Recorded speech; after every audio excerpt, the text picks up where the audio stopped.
Hey everyone, good morning. Welcome to Daily Drop-In, bright and early on Thursday, October 7th. We are getting started here like we do every single morning at 7 a.m. Eastern. We are kicking it off streaming right now on Facebook, YouTube, Twitter, and Twitch. And then, of course, you might be listening to this after the fact on Teach Better Talk podcast. We have a ton in store for a Thursday, which I know I always say, but I mean it today. We're going to continue the theme that we've been talking about all week long. We have Chris Anderson with us, which you know is going to be good. The shenanigans, the dialogue. I just cannot wait. And we also have a good news story and some incredible holidays that are today. Indian holidays, Hindu holidays, World Frappe Day is today. Let's just put it this way. It's going to be a good one. So we'll be right back, and let's get ready for our morning cheers.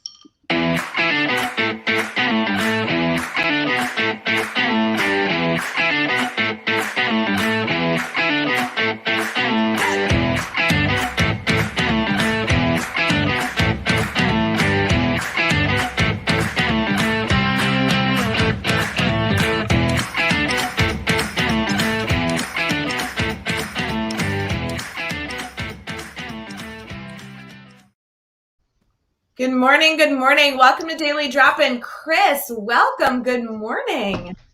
Good morning to you, Rae. It's great to be here. Oh my gosh, I feel like I've been waiting for this time that we got to go live. I was looking even this morning through our DMs on Twitter, and I was like, Chris, come on the show. What's it going to take? And we finally got to the day that you signed up. Yes, yeah, begging. You dragged me kicking and screaming. It took forever to get our people together, but finally you got me. It's really impressive. I love your tenacity. I just appreciate that your people called my people and we made this work. That's all I'm saying. Yes, all of my people. Oh, so fun. For everyone, early morning this morning. Thank you for being here. Cheers to your morning coffee. We hope that your morning is kicking off right. We have some positivity, some good news stories, some good dialogue that we'll be able to have with you today. So we are thrilled that you are starting your morning with some fun with the Teach Better team. Chris, for people who may not be connected to you, would you mind kind of sharing a little about yourself, the background that you have, and then also the work, obviously, that you do in education every day?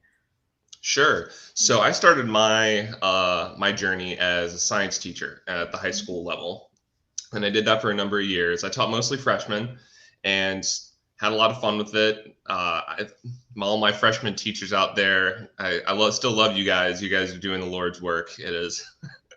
It's hard work, but it's great work. I did love the freshmen. And then now, as during my day job, I'm an instructional coach. I work with Cincinnati Public Schools, and I've been at Bond Hill Elementary for a couple of years now. And the teachers are great. I love working with them. And then kind of the side projects, mostly starting to move into the front projects, as I do science communication. I create videos for kids. So I have two series. One's called Science Around Cincy, and we talk to scientists and researchers and engineers who live in our area, and we use it as a teaching tool to teach kids science and expose them to different STEM careers. And it's been really great. You can find us on YouTube and Instagram, and a couple of our PBS affiliates have started to broadcast, which is really exciting. And then we also have another series that we're promoting right now and really pushing. It's called Outsider Classroom, and I'll put it in the comments if you guys want to do it. But if you look up Outsider Classroom, it's our new series. We go to different national parks and we teach kids science through the national parks. And we just started releasing videos just last month, and we'll have one to release each week from now until probably February with this first go. And we're trying to see if we can't get back out there next year, which is great. Oh my gosh, I bet people are soaking that up. Holy cow. I did teach science 1 year and I struggled. That was always like a really challenging subject to teach. But then you connect with somebody who's like, that's their jam. And you just, I mean, even just in your sharing, I'm like, oh my God, I want to teach science again. I would love to use these resources. Chris is so passionate. He would help me make it successful. Yeah, it's one of those subjects where like the teacher, like it really matters. Like if you really get into it with the kids, that's the best subject. The kids love it, and it doesn't matter if the kids grow up to be scientists or painters or accountants or whatever. They'll love that time that you have with them.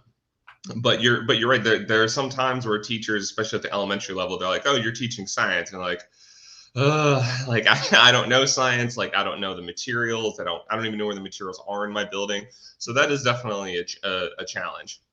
But I do love that science is so woven into all of the subject areas. I find that to be so wonderful. However, I don't know that I'm going to let you like slide in that it's the best subject ever. Like we could get into this debate. I'm a math teacher at heart. I think we could probably have a vote in the comments of the favorite, the best subject. I feel like that's a heated discussion at 6 a.m. Central. I'm just saying. I'll say this is that really math and science, it's not just that they go together, but math is the language of science. And I even told a teacher yesterday, she's like, I don't know where I could fit science in my schedule.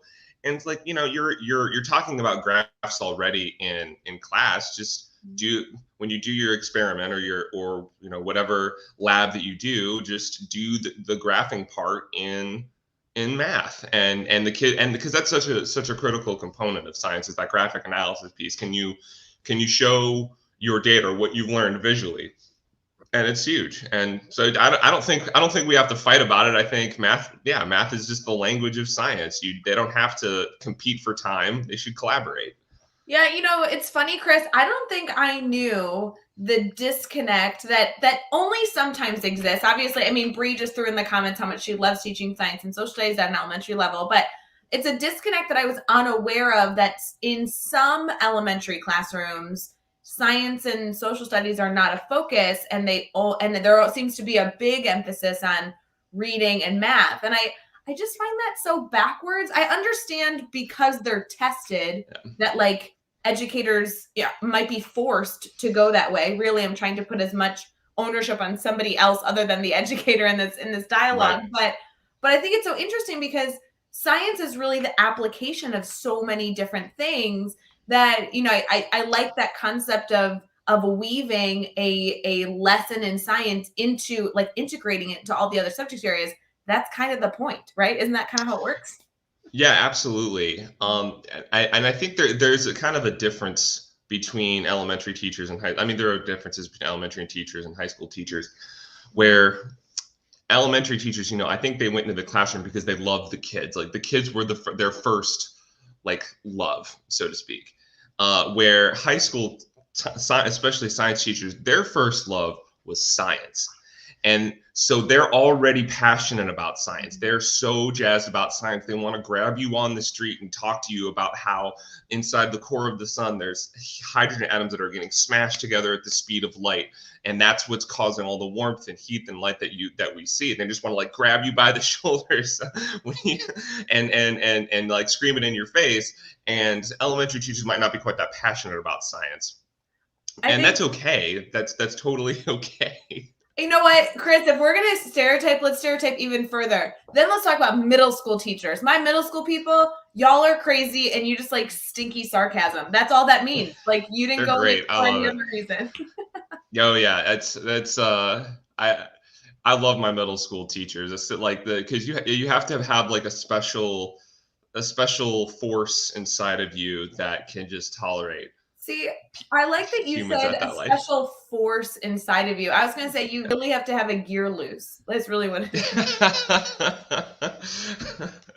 Yeah, I always empathize. I empathize with the teachers, and I also empathize with the kids because I remember what it was like to be in like 6th and 7th grade, and it's like a miserable time for everybody. Like no one's imagine whatever bad day you've had. Like that's just what it's like to be a middle schooler every single day. People talk to us all the time. They're like, "Oh, did you love middle school? Is that what you taught it?" And I was like, worst years of my life, probably middle school. Yeah. Yep. Why did you choose to be a high school teacher? Where did that come from? That's a great question. I think when I first started out, I liked the idea of some of the more complex topics, and I liked the idea of working with kids on some of those more challenging science phenomena, we'll say. As I got older and I found out that I was much better at teaching chemistry and physics than I was at teaching life sciences. So I learned that about myself. And I learned I was better at teaching freshmen than I was at teaching anyone like the older grades. And now that I've been working in an elementary school, I kind of think like, man, I probably would have really liked third grade.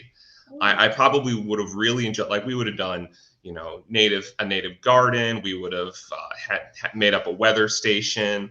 So I think I hope as teachers now start to get a more diverse array of experiences with the kids. If you're in elementary school, if you've been with second grade for 4 or 5 years, if you can, or if you can even pop into a middle school classroom or a high school classroom, you might learn something. And I know high school teachers would do that because we're not always as strong in pedagogy as the elementary teachers. Elementary teachers are so creative with how they break down a concept. I think sometimes even high school teachers could learn from that. Like, oh, maybe I can just observe a first or second grade classroom and just watch and see what they do.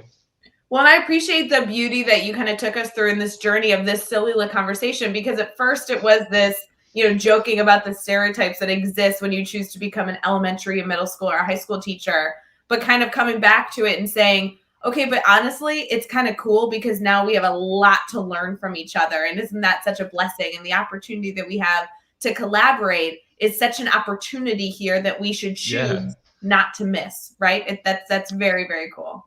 Yeah, and if the folks who are listening, if you are in a district that will let you, see if you can get some folks in the same room, and just start to talk to one another. I think that's always really helpful, is to talk to people who are doing a good job at a different grade or even a different subject. Absolutely. No, I think that collaboration is so cool. I love that stuff. Yesterday, I was at a district training for a school in Freeport, Illinois, and it was really interesting because the entire professional development day, that it was a district-wide professional development day, it was full of elementary, middle school, and high school teachers all collaborating all day long, all in the same session, but having different dialogue within the same sessions. It was really interesting. And so those opportunities to build a more diverse PLN, and diverse in this sense being educators that teach different things at different grade levels, is really neat. So I love that stuff. Yeah. There's a lot we can learn from even people who are in our own building or our own district. Well, Chris, I want to dive into that a little bit deeper, because your work as an instructional coach and your work in bettering the science profession of educators is definitely going to be a relevant topic as we transition here into our Brainstorm Bank. So we'll be right back.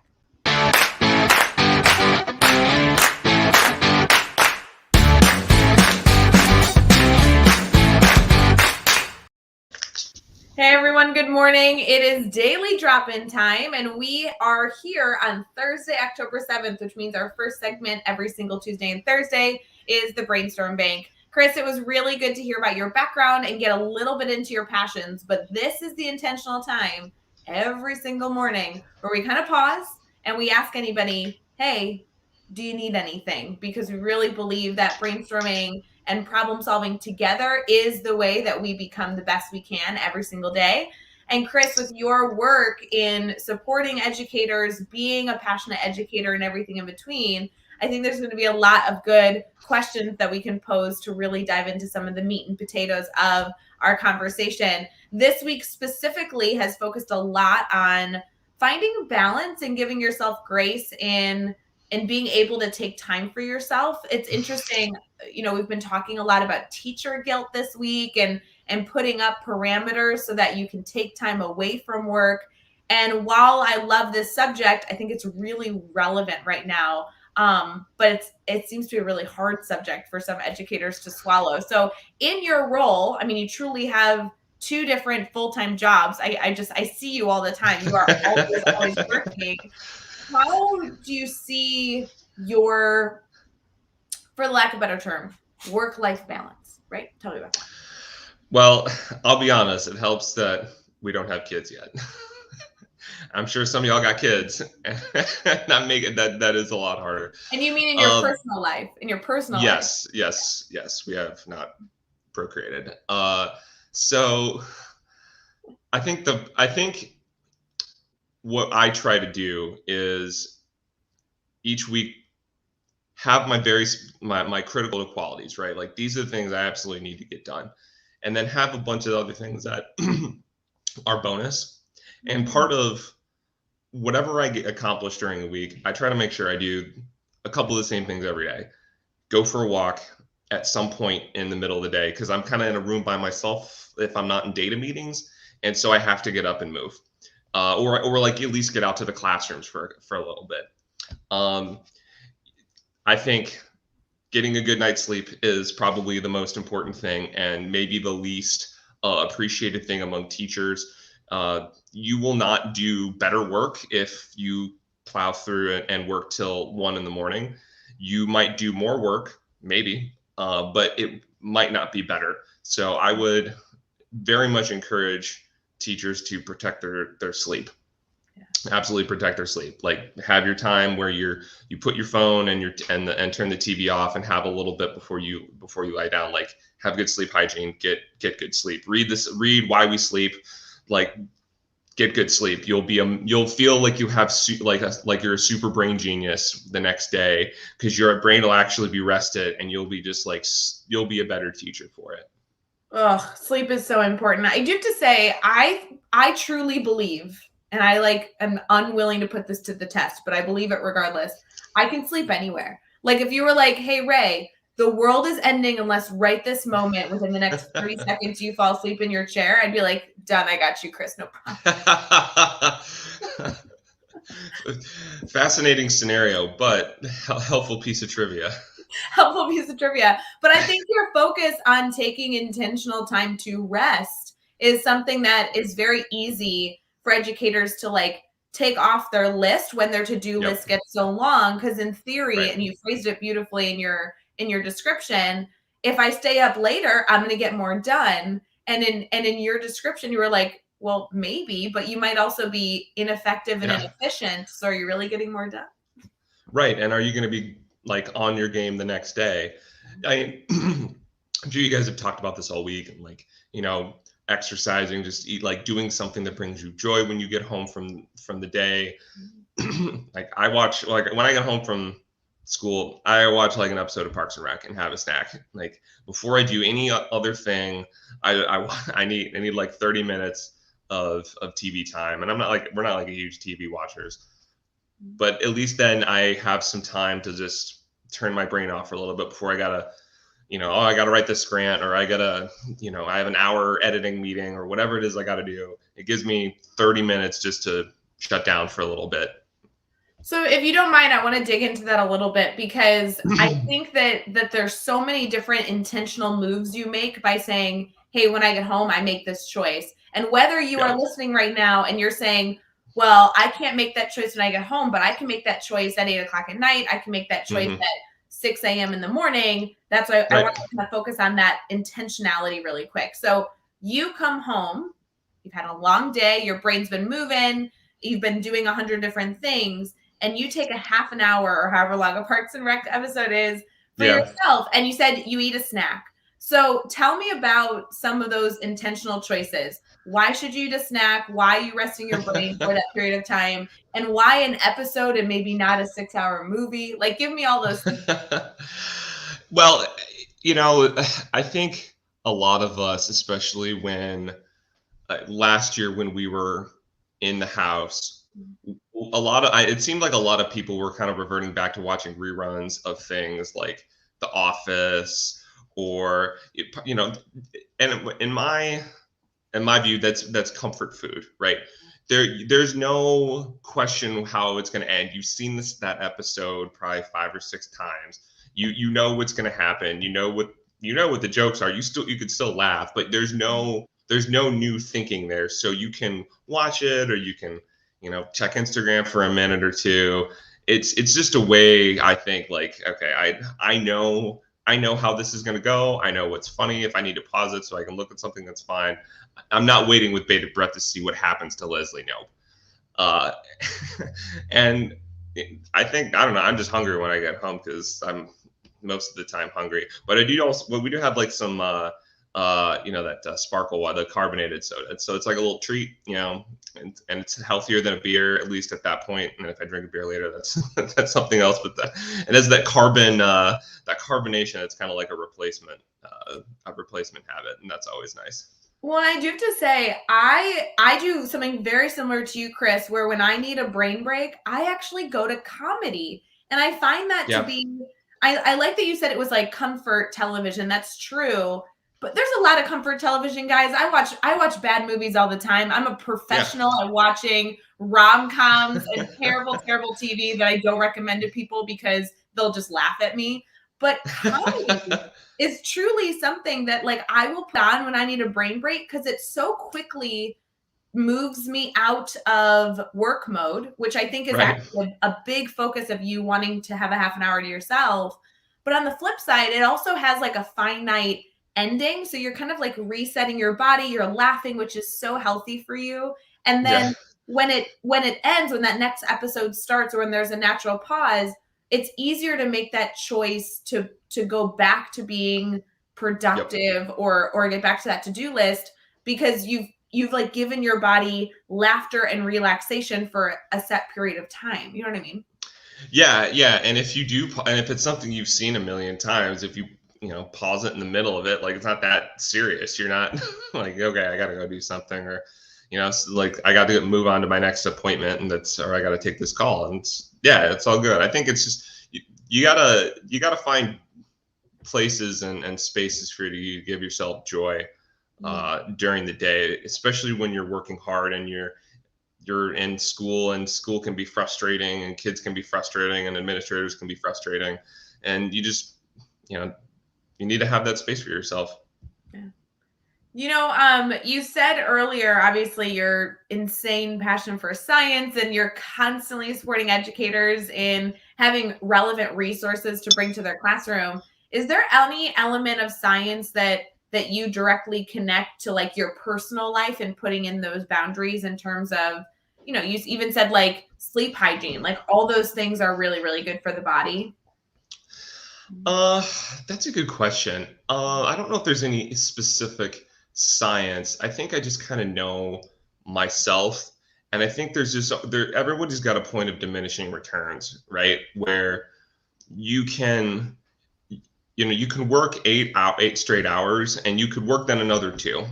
You could have a really full productive day, and then you could work another two. But are you going to get 2 good hours of work out of that? Is it just going to be, are you just going to be spinning your wheels? Are you going to be taking away something from the next day? And sometimes you just have to know when to like cut yourself off. And I think that is hard for teachers because there's always something to do.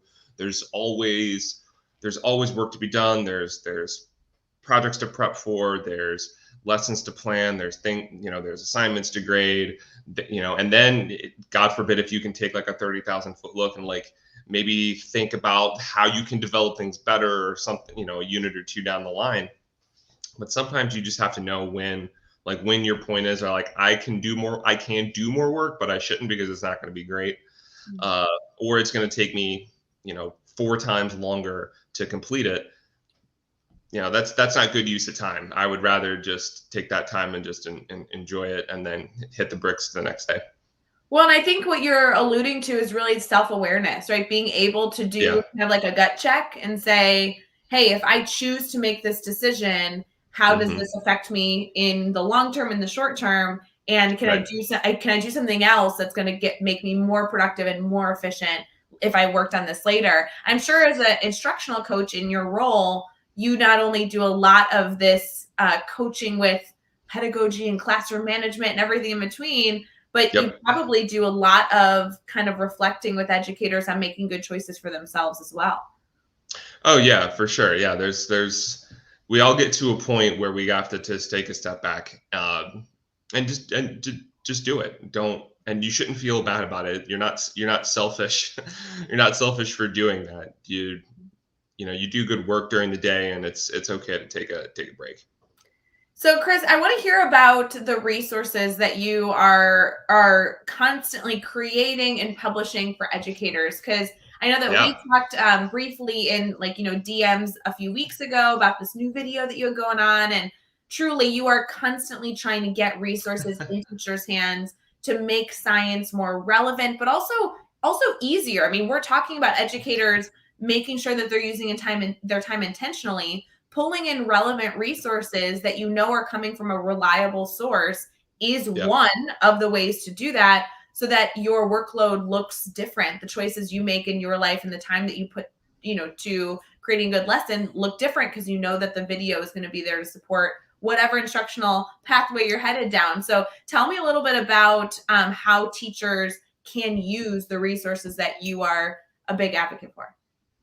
That's a great question. So I'll start with outside of classroom because that's kind of our big push right now. So all our main videos, we try to have very closely aligned with standards. And I think that's the key, because there's a million science videos out there. I can't compete with everybody with science videos. There's just too many. Uh, but they're not always aligned to what teachers need to teach the kids. It could be cool, but then it's like, okay, we show this video and it's cool. All right, now we got to go back to learning, and that's boring, right? Like, this was cool, and now we have to go back to the boring stuff. Yeah. But my whole idea was, if the videos are aligned to standards, you can make it seamless with what you do at the classroom. So the first video we put out, we went to Death Valley National Park, and we went to Sequoia National Park, and they're two very, very, very different parks. One is one of the driest places on the planet, and another is a forest full of the largest trees on the planet. And so but they're only, as the crow flies, they're only like 100 miles apart. Well, Right. Right. And we don't think about that. We're like, yeah, Death Valley, it's where they filmed the Tatooine scenes in Star Wars. That's really great. And then you think, oh, you go to Sequoia, and it seems like, well, that's where they would have filmed Endor and the Ewoks, but they're not that far apart. Well, what happens is it's a great example of the rain shadow effect. The winds come off the Pacific Ocean, they're full of moisture, and they hit those mountains, and they go up and they dump all their rain. And by the time they get over the other side of the mountains, it's all the air is all dry, so very little precipitation falls on the other side of the mountains.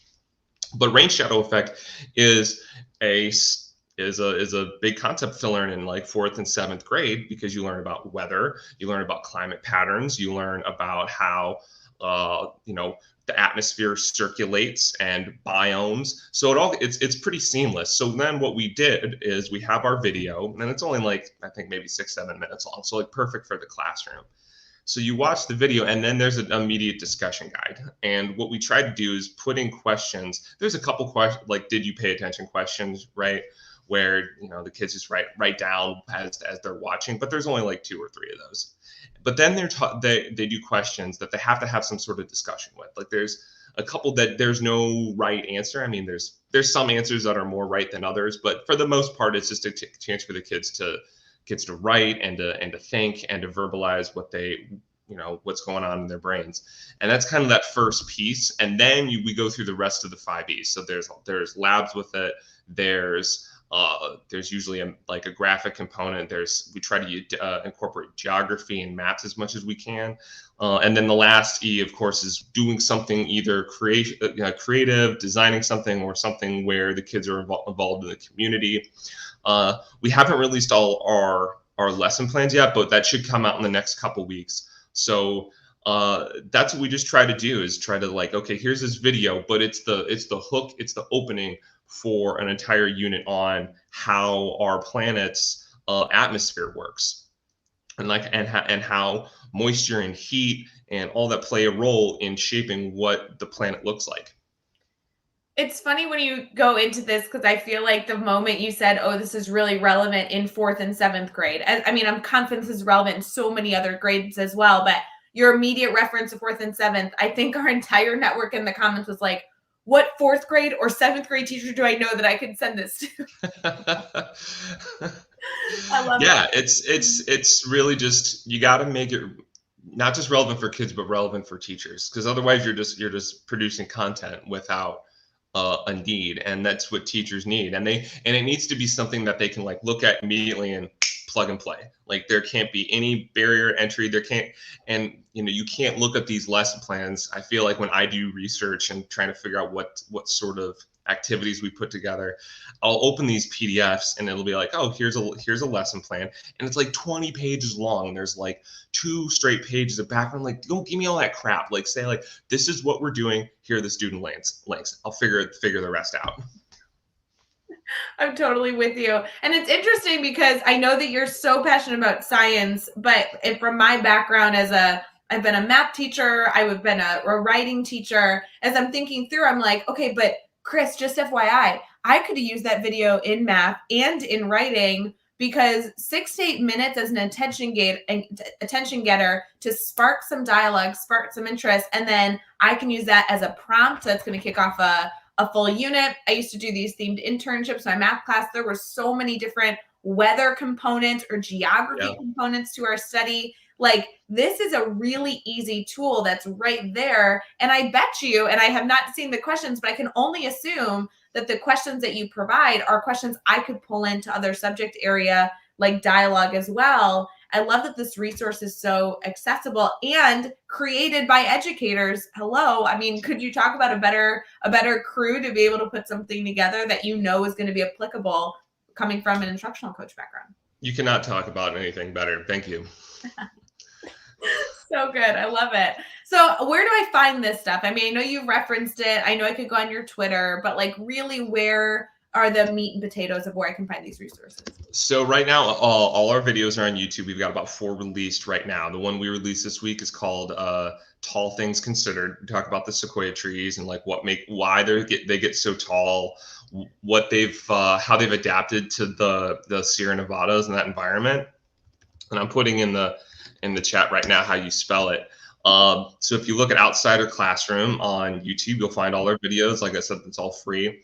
We should have our website up here in the next couple of weeks, and then that will have all our lesson plans. So all our main episodes, so probably 1 per park, we'll have a whole 5E lesson, and we'll have 4 of those between now and, like I said, probably February. We're still doing some editing, but we'll have probably 20 to 25 total videos and 4 full lesson plans. That would probably be about 2 weeks. So plenty of content for teachers.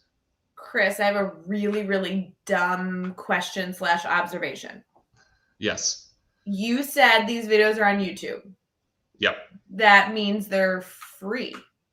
Yeah, everything's free. Yeah, free 99 from now until forever. Everything's free. We don't like we don't want to put a barrier to entry to anything that we do. There's, teachers are already paying for stuff out of pocket. There's materials, there's consumables. They spend their own money on teachers, pay teachers. We didn't want to be on that. We didn't want to put any barriers for folks. And all of the activities that we have, it's mostly stuff you probably have in your classroom already, or you can get from Target for like $15 or $20. Like, you can get the whole, like, you can get all your materials. We wanted it stuff that teachers had pretty readily available. So it's, for the most part, you don't need complex equipment or anything. Like, you don't need vernier probes or 3D printer or anything like that. That's very, very cool. I love free resources. I'm always a fan of collecting free stuff. So that's killer. So help me out with this. Obviously, you've shared a lot of resources. Our theme this week is about appropriately setting boundaries and trying to find the right ways to find some sort of I say balance so loosely, balance in your life where you are giving your best at work, but also giving your best to yourself, your own body, your family, everything in between. When you're thinking through all this, what's one concept, one takeaway that you want our Teach Better family tuning in now or even listening after the fact on Teach Better Talk podcast to really consider as they're looking at trying to find this healthy balance between being a phenomenal educator, which they all of course are, but also like not getting burnt out and being inefficient, ineffective in the work they're doing because they're burning themselves out? Well, I think you said it earlier, just being self-aware. I think that's the most important thing, is just be be aware of where you're at, and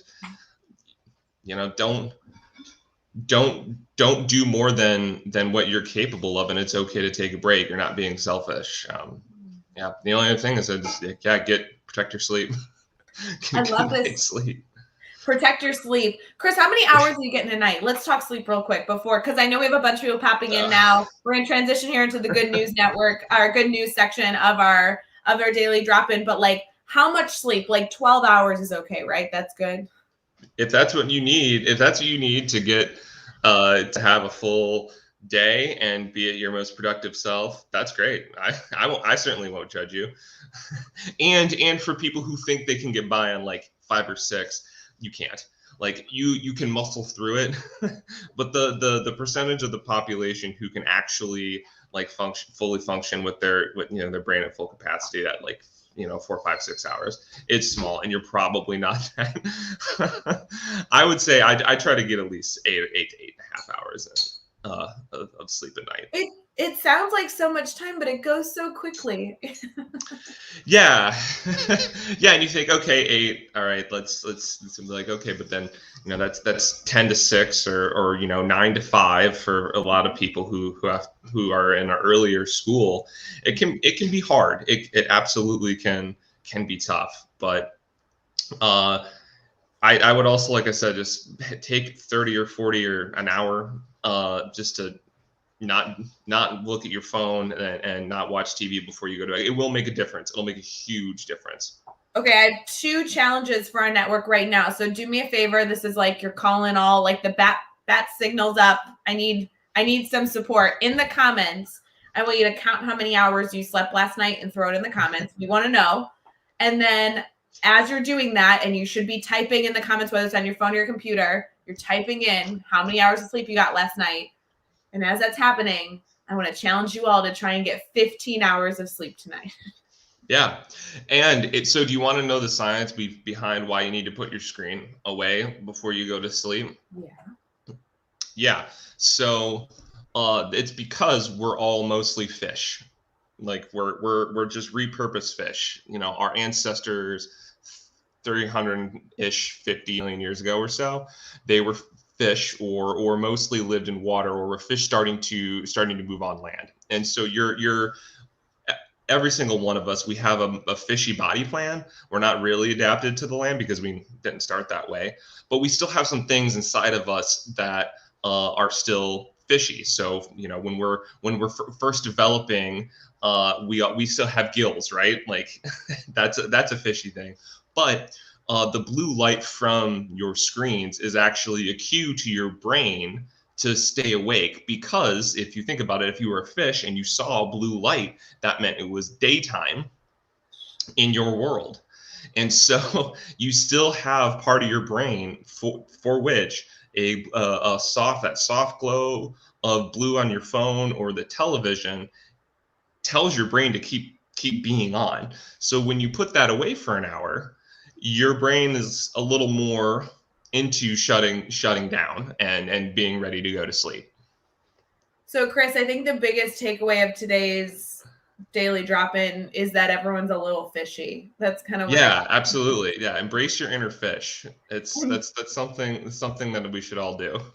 Hashtag embrace your inner fish. This is the most That's ridiculous right. conversation, but it makes so much sense. I'm so glad that we're able to dive into that. We are going to play a little tune here to transition to some good news that we have for you. And as we do that, try and not be so fishy.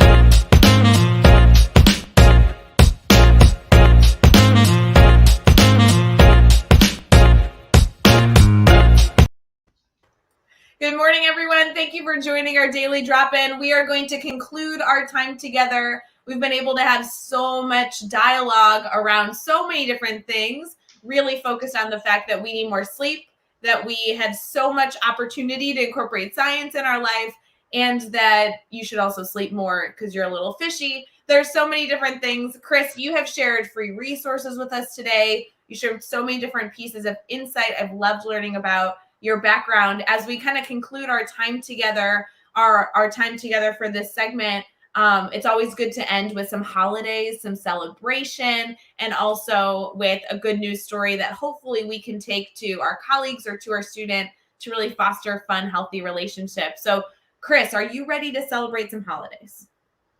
Yes. Yes, I am. Yes, Not I love Christmas, but celebrating I'm ready to holidays. celebrate some other holidays. I love celebrating holidays. There are actually a number of different holidays that you can explore today if you're interested in learning more. There's a beautiful holiday that's Mysore Dashera, that is an Indian holiday today that I encourage you all to go check out. And I'm actually going to click on it because, yep, okay, perfect. That one. I want to make sure I got these two right. There's also a Hindu holiday that is going on today that is Sharana. Oh, I practice this all morning. Navriti, and it's all about a divine female. So that they're going through all these different storytelling that's in the Hindu culture that is continuing today. So that would be something that's absolutely beautiful to be able to dive into today. You might have people in your classroom or that you work with that are celebrating these two beautiful holidays. So I love opportunities to learn about different cultures and learn about the backgrounds. Really, I would love to connect with somebody who can tell me all about the stories that come with these holidays and also the pronunciation, because I practiced that all morning and I bombed it. And so we're going to try again later, but that would definitely be something to look into. For those of you that are coffee drinkers or just fans of getting some fancy beverages, it is National Frappe Day. So that is, I feel like, the permission you need to go get a very sweet, wonderful treat with a big dollop of whipped cream on it. So that is, I think, always good. Chris, are you a whipped cream fan? I'm not. I mean, I'm not anti whipped cream. It's just not something I seek out for my beverages or pumpkin pies. I feel like you need to change your narrative today and be a whipped cream fan for National Friday. Chris, I feel like you need to change your attitude because it sucks. That's all I'm saying. That's all I'm saying. Like, not to bring you down on Daily Drop-In, but you've made the bad choice. You need to change it. Now live the consequences of my actions. Absolutely. Something I think that is important, the last kind of celebration or awareness that I think we all need to be reflective on, be aware of as we continue throughout the day, is that it's National Depression Screening Day. There has been so many different opportunities that we've had over the last few years to fall into a negative space, a depressed space.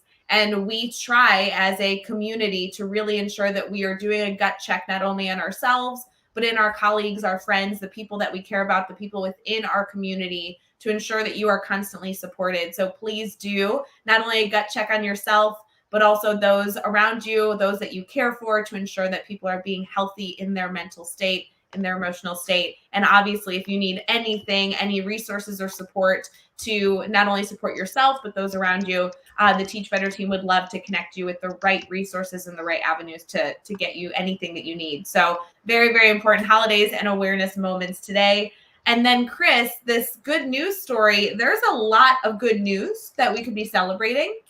And what I like about good news opportunities is the opportunities that we have to bring good news or fun facts to people that are within our life. You have provided us with a few different fun facts within Daily Drop-In that could be a good discussion starter. It's kind of my thoughts on that. Yeah, I think so too. Yeah, I'm just a wealth of interesting facts. A wealth of fun facts. So really, as we get into some good news stories, you could just choose to reach out to Chris to get a fun fact to start off a conversation with a colleague.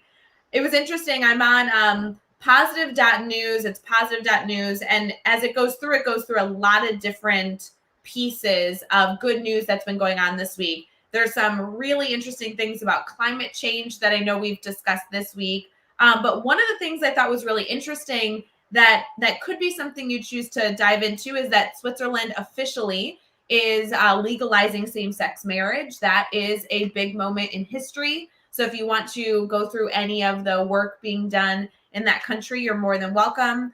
There are also history being made with two German politicians that are becoming the first transgender women to win the seats in their government. So they're more than anything else for the good news stories today. It's to remind you that history is being made constantly and that we have opportunities to look at the history being made, look at not only the research being done in climate change, but also the work being done within different communities and governments to bring equality to our world. There's a lot there. So if you are interested in diving into that, not only with students, but really with your colleagues, there's a lot to be celebrated this week in history. So Chris, I appreciate you allowing us to dive into some of this fun stuff that can really spur up some good dialogue between our colleagues for our good news segment.